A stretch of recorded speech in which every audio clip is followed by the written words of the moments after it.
Good day, everyone. I'm Miss Shell Gabriel, taking up Master of Arts in Education, major in General Science.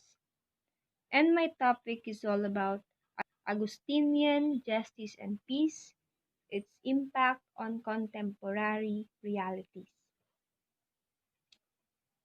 Last week, you already gave me your own idea about justice. You also defined what is peace.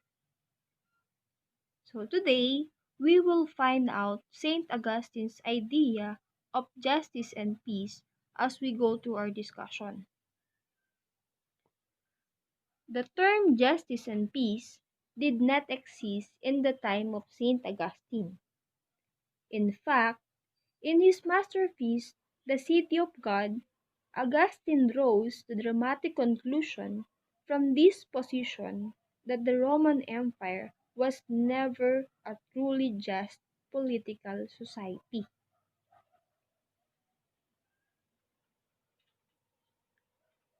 Even so, he saw the correlation of justice and peace as necessary if a society was to be a truly Christian. One of the most interesting discussions that St. Augustine engages in his City of God, Book 9, has something to do with peace and what we can call a universal and expansible desire for peace. Peace for St. Augustine results when the parties concerned agree to work with and not against each other.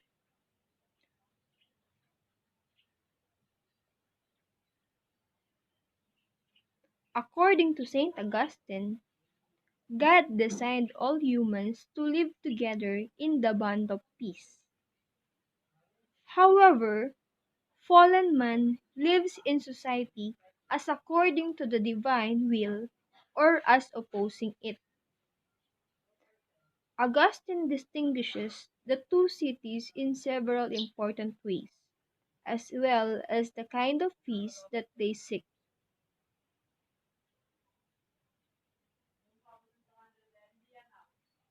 In the city of man, living according to self, or in the city of God, living according to God's design or laws.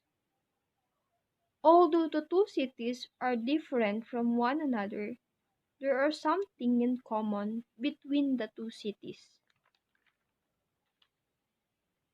First, both the two cities desire peace. In the city of man, they desire peace to enjoy earthly goods, while in the city of God, they desire peace to achieve eternal peace. Aside from that, both uses earthly resources to attain their respective peace.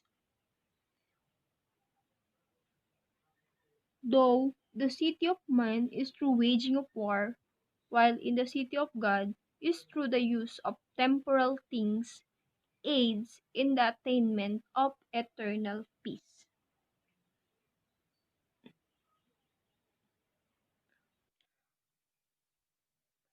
All human beings seek peace, Augustine reminds us, but we only rarely seek true justice. Okay, so if all human beings desire peace, then how about those who are engaging in conflicts? Those country who wants to invade another country, can we say that they also desire peace? Saint Augustine tells us that every person, every human being desire peace. But what they all really do desire is some kind of peace on their own terms. So, for example, when a country wants to invade another country, tulad nung nangyari dati sa Rome noong time ni Saint Augustine, perhaps may mga bagay silang gustong makuha, like yung glory or yung fame. Di ba, they were driven by the need for public honor. And after nilang ma-invade yung territory, they will attain that peace that they desire. According to Saint Augustine, when they go to war, what they want is to make, if they can, their enemies their own, and then to impose on them the victor's will and call it peace. Okay. So it means that once na-invade nila yung territory, ma-attain nila yung certain peace that they desire. Okay. How about those who are engaging in bands of criminals, robbers, people who prey upon other people? Do they also desire peace? Okay, so although they are not respecting peace in society, but what they are doing, the fact that they desire peace among their own membership. Maaaring hindi nila pinahahalagahan yung peace within the society, pero within their own house or within their family, they still wanted peace.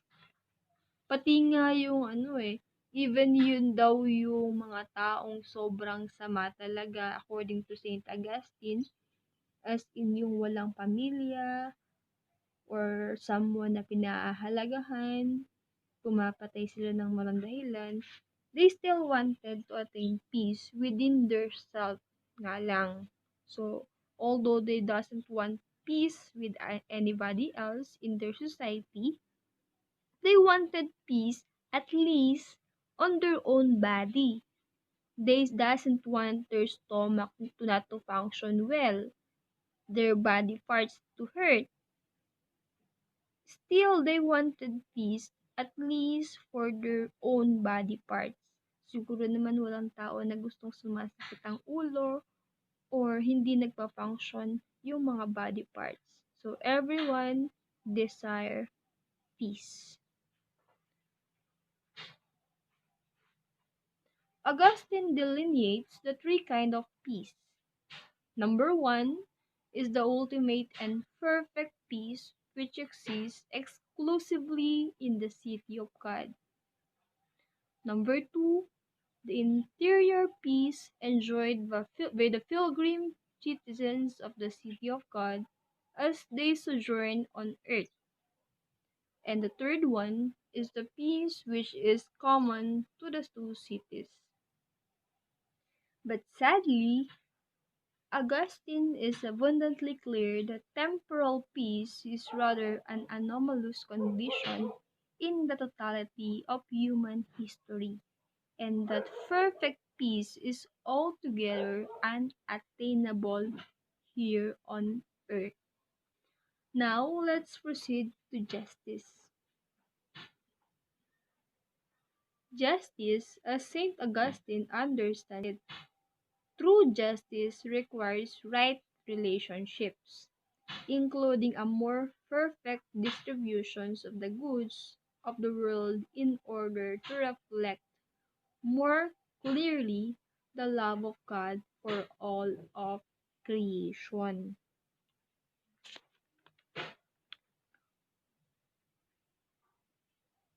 For Augustine, justice can be well described as the respecting of God by following the law of love of the Bible.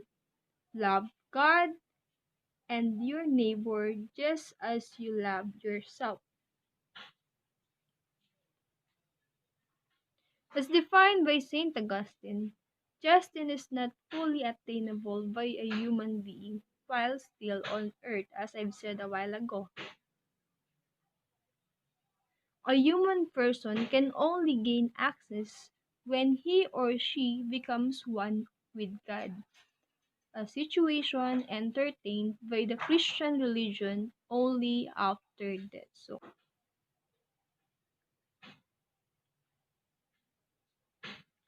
life, therefore, will only be truly happy when it is eternal. And Augustine argued that God is knowable only through the mystery of coming of Christ to the earth.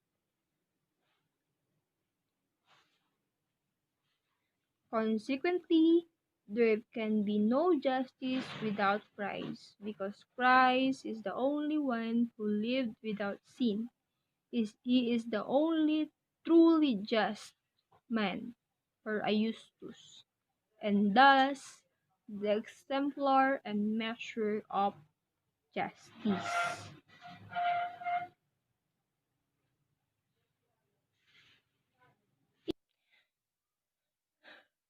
In his letter to Darius, letter 229, written in the year 429, he said that seeking peace through peace is better than seeking peace through war.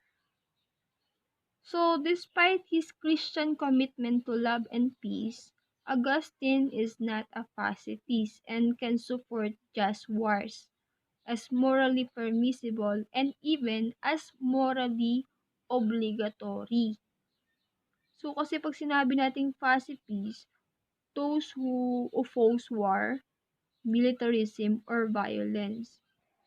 Pero, according kasi kay Saint Augustine, earthly city desires earthly peace for the sake of enjoying earthly goods, and it makes war in order to attain this peace.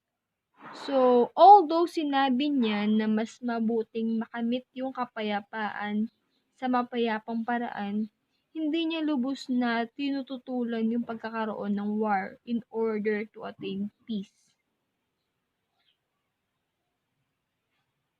In a letter number 138 to Marcellinus, Augustine uses the scriptures to deny that Christian doctrine is committed to pacifism, though wars should be waged when necessary with a benevolent love for the enemy. So, kasi pag sinabi natin pacifism, that is a belief.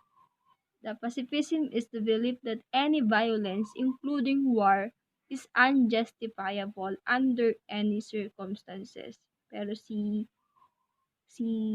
Augustine, sinasabi niya na ang war daw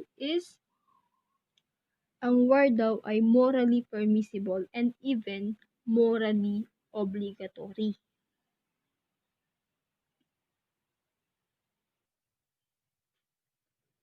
Okay, now let's move on to the impact of contemporary realities. Although Augustine certainly would not have thought of himself as a political or social philosopher per se, the record of his thoughts on such themes as the nature of human society, justice, the nature and the role of the state, the relationship between church and state, just and unjust war, and peace all have played their part in the shaping of the Western civilization. So that was a great impact on the Western civilization. And there is much in his work that anticipates major theme in the writings of moderns like Niccolo Machiavelli, Martin Luther, Calvin, and in particular, Hobbes. Okay, so that's the end of my presentation. Thank you